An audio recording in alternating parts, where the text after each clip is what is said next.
Hello Gemini, welcome. Sino or ano ang mga parating na biyaya sa iyo ngayong September? Be open-minded po, hindi po halos lahat makaresonate, kaya piliin nyo na lamang. And thank you nga po pala sa mga nag-subscribe, lalo-lalo na sa mga bumabalik, okay? Give me the message, sino at ano yung mga parating na blessing sa iyo ngayong September? Give me the message, sino or ano yung mga parating na blessing sa iyo ngayong September? So, meron ka ditong Four of Wands, reverse. So, yung iba sa inyo, nakikitaan ko dito, meron ditong tao na nag-iintay sa'yo, no? Wala pang pagkikita sa inyong dalawa ng tao na to, or pwede rin sabihin na sa LDR situation ka. Yung iba sa inyo, meron pang kadiling dito na Aries, Leo, and Sagittarius. So, nakikitaan ko dito yung lungkot. Oh, may pag-iintay ka nga dito, no? Inintay mo tong tao na to. Okay, pwedeng matagal ng panahon, 4 years, 3 years, okay, na LDR kayo, okay? Maybe yung iba sa inyo, foreigner, or pwede rin sabihin, nasa ibang bansa.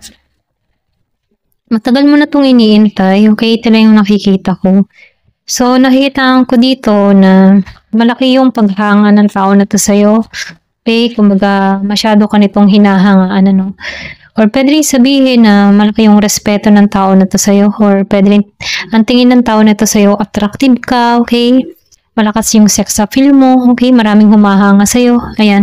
So, nafe-feel ko dito, meron tong hiling na gusto mangyari dito, no? Meron dito nag-wish, nagmamanifest, okay? Or pwede rin sabihin, minamanifest mo to, okay?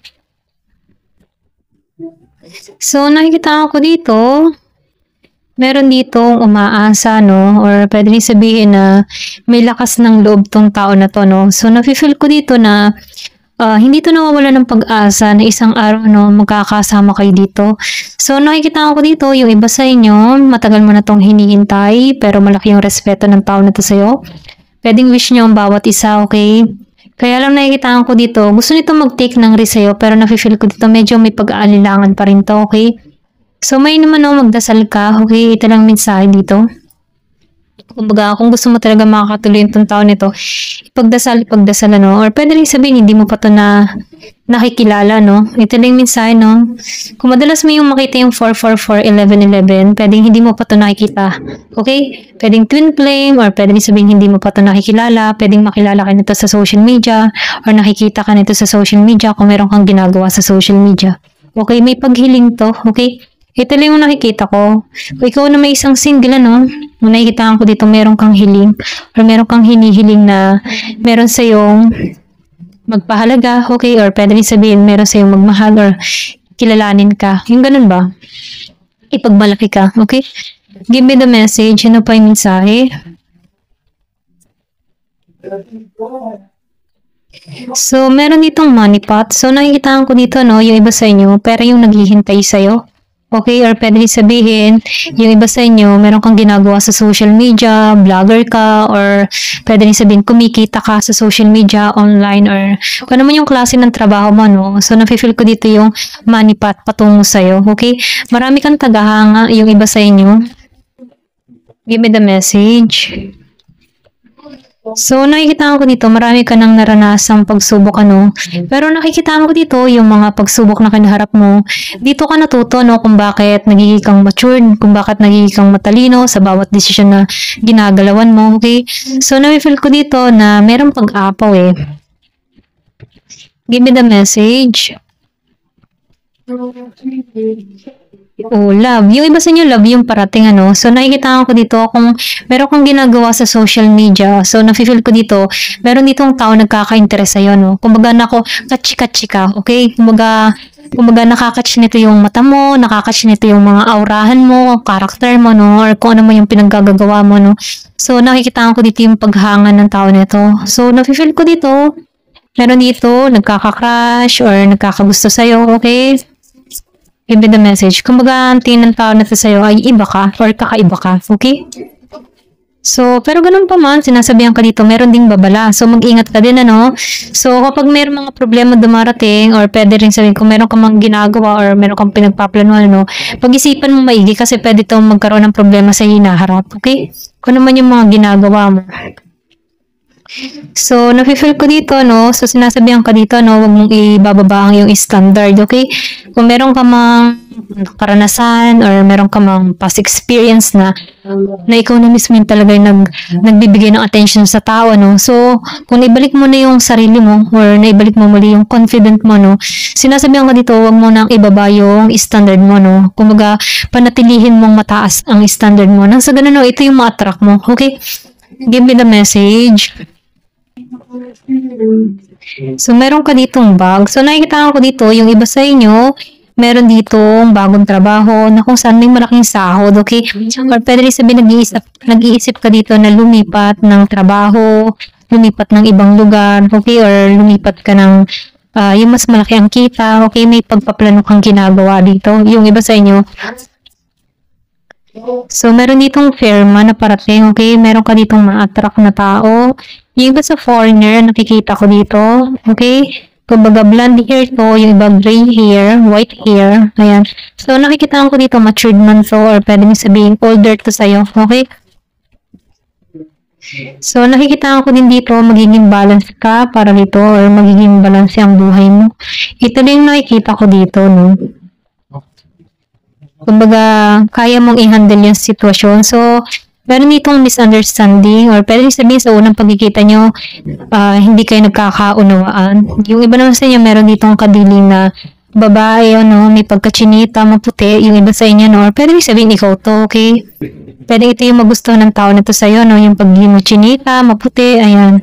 So, interesting ka sa tao na to. O, di ba? Meron talagang papasok sa buhay mo, okay? Meron pupuno sa'yo, meron darating sa buhay mo, okay?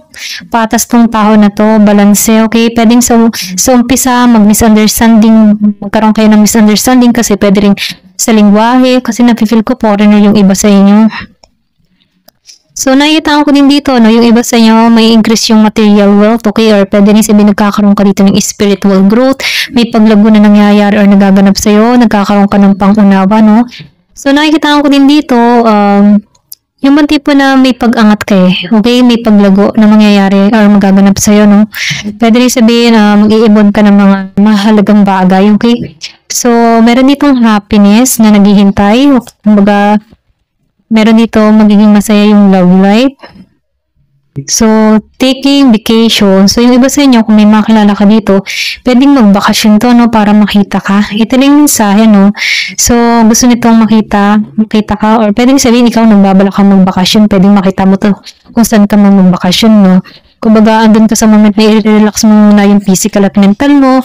Kumbaga, stress ka na, gusto mo lang magbakasyon, okay? So, fine. So, nakikita ko rin dito, yung iba sa inyo, meron kang hinahanap na informasyon, okay? Na kung saan makakatulong sa sitwasyon mo, okay? Or meron ditong inaalam yung information mo, or pwede na sabihin na inaalam kung tagasan ka, okay? Or single ka pa ba? Meron ditong nahanap ng information. So, yung iba naman sa inyo, no, meron ka ditong close friend, or pwede sabihin ito yung maging close friend mo. Merong Year of the Dog. So, nakikita ko rin dito, no. Iba sa inyo, meron kang mahal sa buhay na nawala. Ayan, ito lang nakikita ko, no. Kumbaga, naranasan maging mabigo, okay, lumuha. So, meron ka ditong dark woman. Yung iba sa inyo, meron dito may itim na babae. Okay, kung may kilala ka man, ano, or pwede sabihin ikaw to. Or meron kang mahal sa buhay, may itim na babae na nawala, okay? Close friend mo tong tao na to. Give me the message. Oh, meron ditong ikakasal, okay? Ito yung promise sa'yo, meron ditong proposal, may business, may romantic na magpaparamdam sa'yo. August, pwedeng meron ka nakilala nitong August, okay? Ngayong August na to, okay?